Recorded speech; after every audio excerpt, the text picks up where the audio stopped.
Good morning, or depending on when you're watching this, good afternoon, good evening, or good night.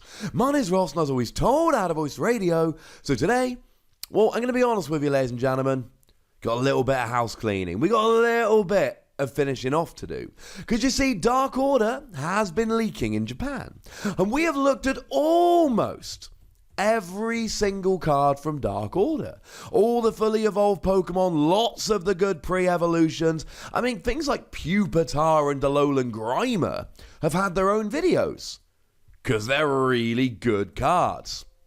But ladies and gentlemen, there are two Pokemon who have not received such treatment. There are two Pokemon for whom we have not made a video. And that makes me a little bit sad. But I thought, you know what? I'm not just going to sit and have a cry. I'm going to make a video about these two last cards. They are Mightyena and they are Heliolisk. So let's have a gander, shall we? Starting off with Heliolisk, I mean, look, it's a lightning Pokemon. There is a lot to like about lightning Pokemon right now. You've got Thunder Mountain, which reduces the attack cost by 1 lightning energy. You got Electro Power, which lets your lightning Pokemon do an extra 30 damage to the active. And you got Electro Charger right now, which lets you flip 2 coins, and for each heads you take an Electro Power from your discard and pop it back into your deck. You've got Zeraora, which gives free retreat to Pokemon with lightning energy attached. So quite frankly, if you've got any decent attacks on this Pokemon, we're looking alright. Well, I don't like the weakness to fighting to begin with, because that means that a Buzzwole, either Buzzwole, along with a Diancie Prism Star, and if it's not prized, they're going to have a Diancie Prism Star out, will get a one-hit KO on your stage 1 with a basic for a single basic energy. That's a bad start. Resistance to Metal is quite nice, because, I don't know, Dawnwing's Necrozma, well, Duskmane Necrozma, won't be getting a one-hit KO, which they wouldn't be getting anyway, but now they won't get a 2-hit KO. Registeel won't do very much. You're not, no. When we're talking about resistance, we're looking to avoid key KOs. This doesn't really do it, to be perfectly honest with you. So what about the attacks? Well, 1 lightning energy, random spark, except it's not random. Our translations, of course, come from the lovely David Hochmann over at limitlesstcg.com/translations. This attack does 30 damage to one of your opponent's Pokemon. Do not apply weakness or resistance for bench Pokemon. And of course, Electro Power doesn't work for bench Pokemon. It only does more to the active. Now, the one thing I will say about this, with a Thunder Mountain, it's free. And you can't get rid of a Thunder Mountain using a Field Blower. But you can just play your own stadium or use something like a White Kyurem's attack to get rid of the stadium. So, you don't really want to waste Thunder Mountain. You want to save Thunder Mountain for the very best time in the game. Not use it on this. Now, 30 damage to the bench. I mean, look, we talked about Wishy-Washy recently. You could take one of them out on the bench if they're not playing Machoke. And to be honest, if they're not playing Machoke, well, they're probably not playing a very good Wishy-Washy deck. I mean, in the active, right, you can start using stuff like Electro Power and go nuts. And that will be awesome. Because you can do lots of damage. 4 Electro Power and a Choice Band. And this goes up to 180 and gets a one-hit KO on a Rayquaza. But there's like a million different lightning Pokemon that can do this. Problem is, we've got Galvantula in this set. Galvantula is a stage 1. Galvantula attacks for 1 lightning energy. Galvantula has an ability that stops effects of items and supporter cards to it. It's kind of like Omega Barrier that you should remember from Regirock. I mean, look, most of you probably remember it from Primal Groudon, but Regirock was my boy, so he's my example. The thing is, this does 40 damage and gets any card back from your discard as a stage 1 for 1 lightning energy. That's a really good attack. Just in terms of the recovery it provides, allowing you to get any card back from the discard pile. Universal recovery is good, and we don't have a huge amount of it. Okay. The thing is, that also does an extra 10 damage. So now we look back at Heliolisk here, and we're just like, well... It's an incredibly underwhelming attack, and it's not one I can get particularly excited about. It's not that it's offensive, It's that I see absolutely no reason why anyone would play this over Galvantula. Well, maybe the second attack. How about that? Lightning, double colourless, 90 damage, switch with one of your bench Pokemon. I mean, it's kind of underwhelming. I mean, look, if you're against something like a Ho-Oh, and you're hitting for weakness, you'll do 180, and then if you add either a Choice Band or you pop a Shrine of Punishment into play, then you will get a KO. But it's for a Lightning double colourless on a stage 1. It's just underwhelming.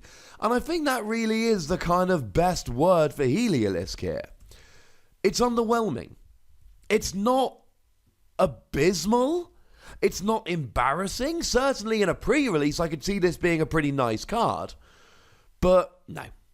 So how about Mightyena then? Mightyena is the other one here. And again, it is weak to fighting, which means both of the Buzzwole. And once again, it's got 100 HP. So either of those Buzzwole, along with a Diancie Prism Star that we know they're going to have on the bench, will get an easy one-hit KO. But like we've seen with so many Pokemon in the past, I mean, Zoroark from Breakthrough had 100 HP, and that saw play here and there.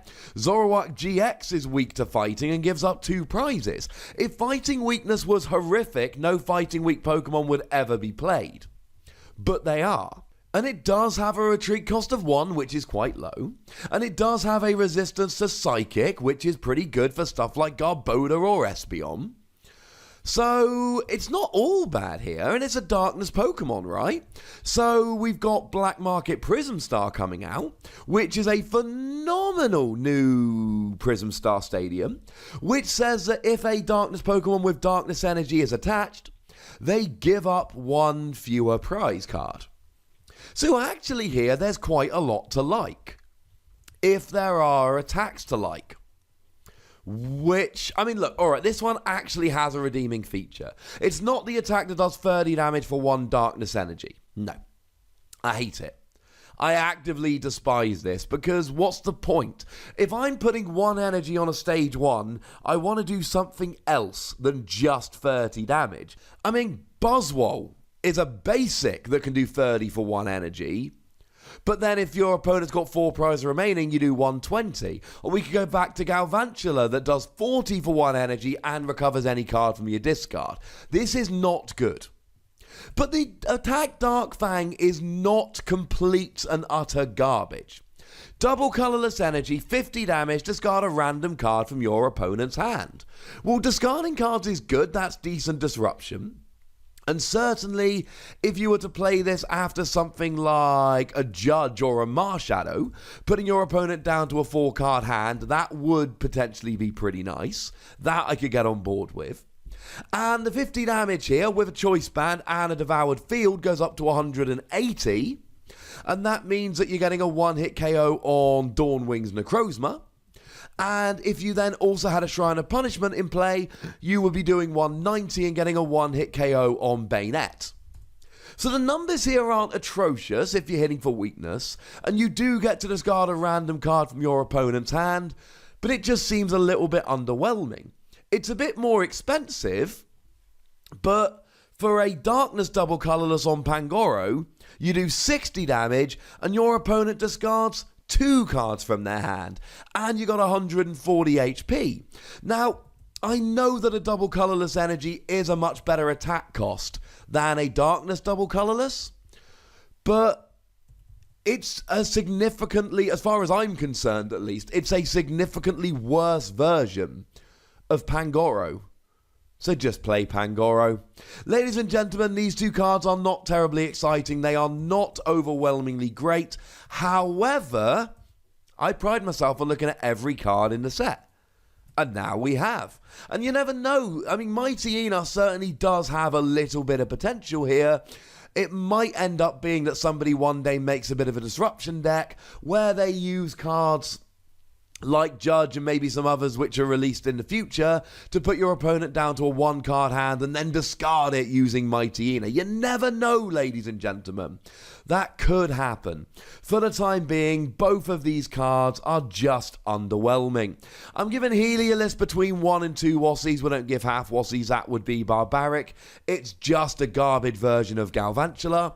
And I'm going to give Mightyena between 2 and 3 Wassies. We don't give half Wassies, that would be barbaric. It's fine, kind of, for a double colourless energy, but nobody is going to be mistaken into thinking this is a terribly exciting card. But I want to know if I'm wrong about this. I want to know if you guys think that actually maybe these are better than I'm giving them credit for, in which case head yourselves over to the comment section where you can do just that.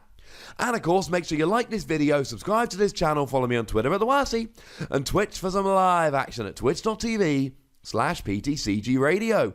If you want to support the channel, get some bonus podcasts and all of that, head on over to patreon.com/PTCGRadio, where you can do exactly that. But by far the most important thing, as always, is to look after yourselves. Until next time. Thank you very much for watching. My name's Ross, and you've been watching PTCG Radio.